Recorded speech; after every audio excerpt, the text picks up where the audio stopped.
Hey guys, welcome back to So Love. Happy Tuesday. It is February 27th or 28th, I believe. No, 28th, the last day of February. I am getting a few things done out here in the garden, so I wanted to give you an update on what's happened since the last video. We have some seeds that have sprouted, which is very exciting. The first thing I want to do though is plant these potatoes. So I thought I'd bring you along and let you know how I'm doing it. So I have a bunch of different grow bags, different sizes. Honestly, I'm just trying to get them in the ground. These are the potatoes I bought maybe 2 weeks ago from Tractor Supply. These are Red Norland and then Purple Majesty. And then these are from the house, which actually there are a few more that I can bring out. But just some organic potatoes that I bought that started sprouting. So our goal is to get all these planted this evening. I am going to add in some bone meal into the soil. What I've done so far, those leaves that I raked up, I put in the bottom of the bag. So here I have 1, 2, 3, 4, 5, 6, 7, 8, 9 bags. I'm also going to add some compost and manure. So the thing with potatoes is you want to ground them or heal them, you can call it. So as they grow, which actually I have some from last year, honestly, that just started sprouting. So I'm not sure honestly what variety those are. So as they grow, you want to add more soil. I'm experimenting with adding leaves to the top so that way they can continue growing. Now there are determinate and indeterminate potatoes, just like tomatoes, honestly. So some varieties will grow just, a certain amount. Some varieties you can continue to heal, right, depending on your pot size, and they'll grow along the stem. So be mindful that there are different varieties of potatoes. So I'm going to go ahead and add a little bit of soil on top of these leaves here. So I'll come back when I do that. All right, so next step, I'm just going to smooth over the soil that I added in at about maybe I'd say 5 inches or so on top of those leaves in each bag. And then I'm going to add about a handful of bone meal into each bag. All right, so I'm just going to carefully kind of mix that around. Don't necessarily want to mix it too much because I'd like the potatoes to be able to absorb those nutrients. So bone meal, by the way, helps to promote root growth. So that's the reason I'm adding that. All right, so all bags have the bone meal, well, a layer of leaves on the bottom, layer of compost manure, and then the bone meal mixed in. So these potatoes have already sprouted, which is awesome. Now I could definitely cut this potato in half, and you want to leave like 2 to 3 sprouts or eyes on each half, and then you want to let them kind of scab over. So another way to kind of extend your potato seed, a lot of people say that they get more potatoes this way. I think I tried it last year with some, and then in another pot I just added them like this. I didn't notice a huge difference in the yield, so I'm not going to bother with that step this year, but just know that you can do that. Just make sure that you allow time for it to scab over. Okay, so I'm just going to drop those into the soil. These are the potatoes from inside the house. Here are some red Norlands. Here, add about 4 into that larger bag. Here,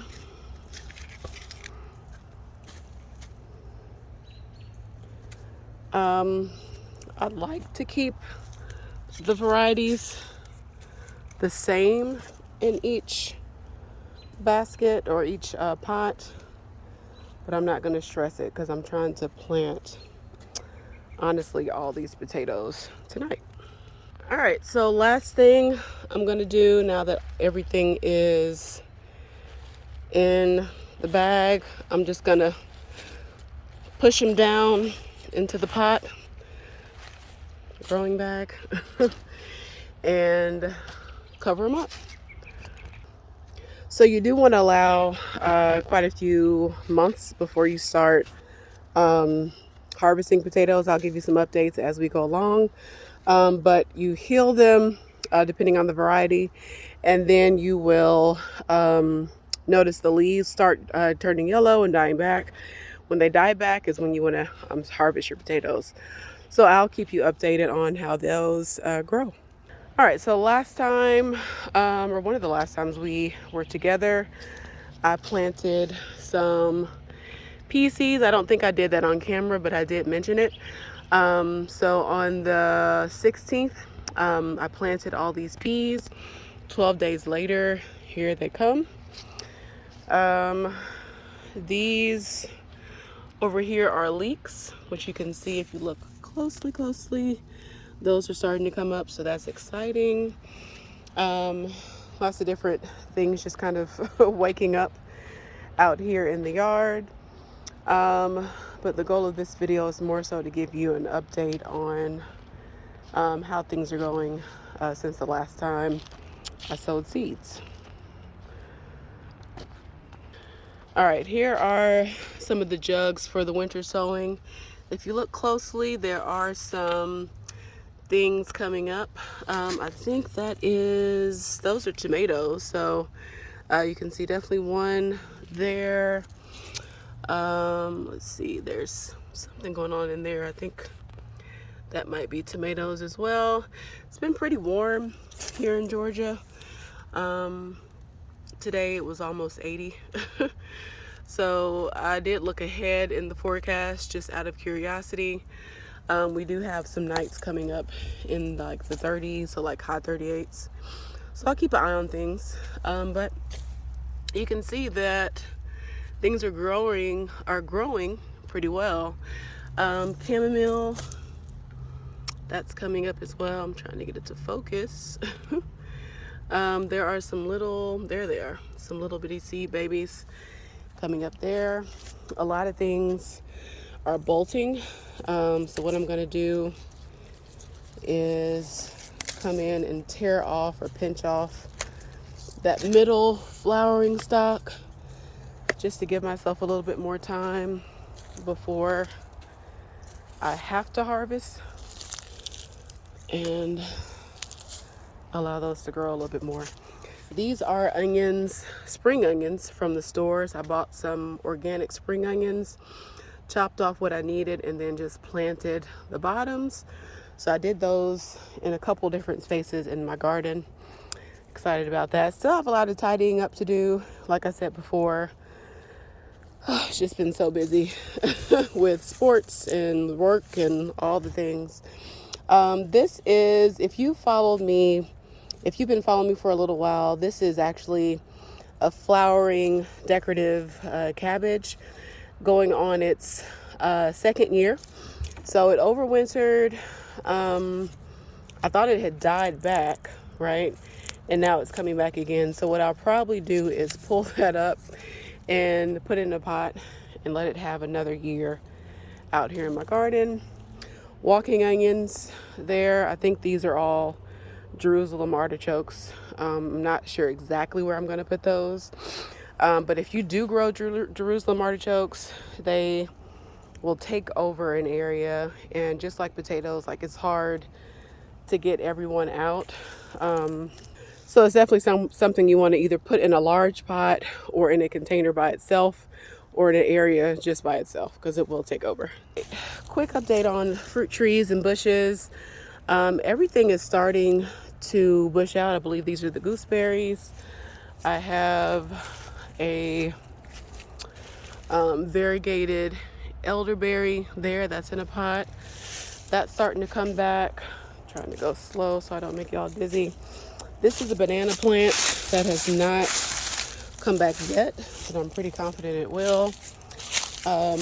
The purple elderberry coming back just fine. Let's see what you are. I think you're a pomegranate, I believe. Yeah, nothing there yet. Needs to get another label for you. But I don't know. We'll see. Fingers crossed that comes back. This is an apricot that's starting to leaf out. That's a newer addition. Goji berries there. This is another plant that you need to keep an eye on, especially if you have it in the ground, because it will kind of crawl underground and grow and grow and grow. So it could be a nice edible shrub, honestly, if you'd like it to be that way. The Fuyu persimmon, it's always been a tongue twister for me. Persimmon, that's leafing out a little bit. This is a fig. Not sure. The branches are still flexible, so fingers crossed that it does okay. I have all my blackberries in 2 pots. I'd like to keep these honestly contained, just because those can grow really, really wild. So we'll see how long I can keep that up. But look, y'all, these are the poppies coming up. So I sowed the poppies on the 21st, so just 7 days ago, and they are already coming up. Like, that's amazing to me. I was hoping I wasn't too late. And then the blueberries, these are all coming back to life, with the exception of you.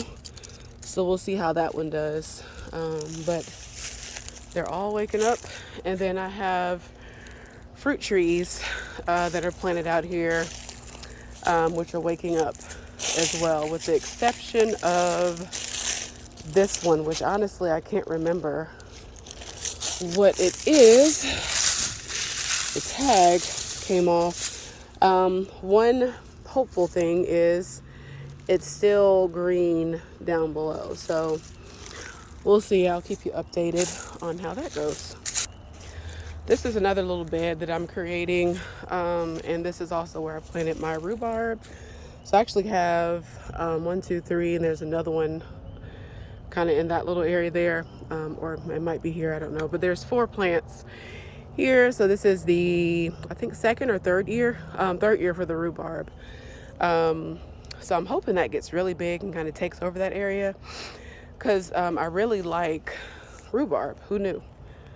So there's always lots to do in the garden. I know you've been busy probably just like I have, planting seeds, getting in time here and there when you can.